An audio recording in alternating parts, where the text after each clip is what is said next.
King Duncan is dead.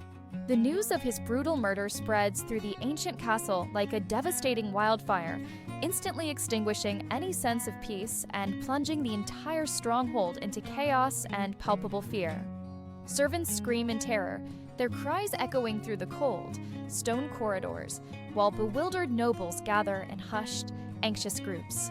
Amidst this turmoil, Macbeth meticulously plays the role of the grieving host, his face a carefully constructed mask of shock and profound sorrow. With a voice feigning profound sorrow, he utters, "Had I but died an hour before this chance, I had lived a blessed time." These eloquent words are a chilling, calculated lie, for inside, his heart pounds not with grief, but with the heavy, relentless rhythm of guilt. Lady Macbeth, ever the master manipulator, meticulously hides her own burgeoning fear behind an iron facade of unwavering control. Yet, in a crucial, tense moment, she dramatically faints, executing a clever, well-timed distraction to divert mounting suspicion from their treacherous plot. Her dramatic collapse successfully shifts the spotlight of suspicion away from them both, clearing their names.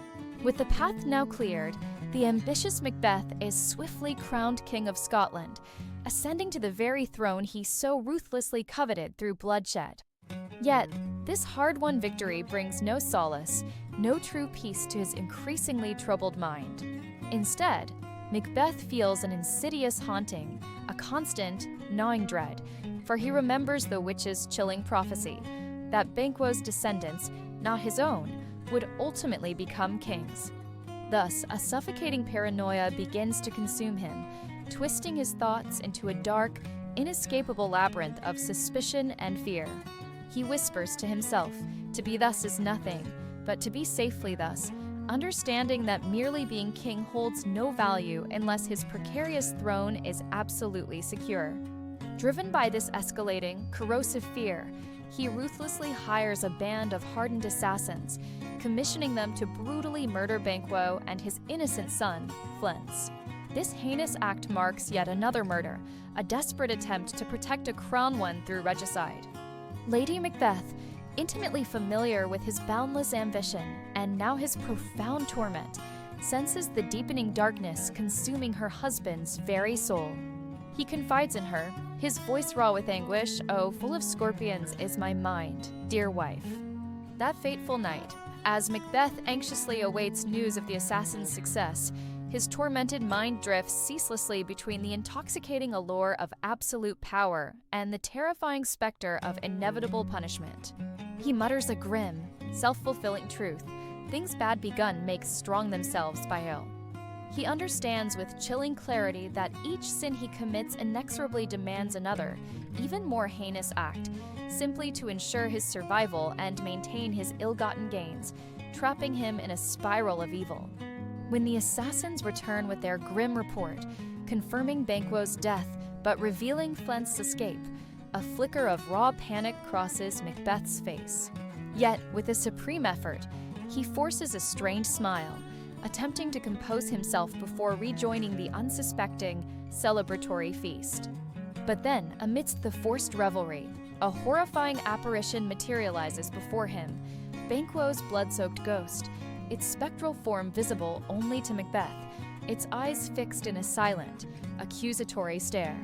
Overwhelmed by sheer terror, Macbeth cries out, "Never shake thy gory locks at me." The boisterous feast abruptly ceases as his bewildered guests freeze in stunned silence, witnessing their king shouting wildly at what appears to be empty air.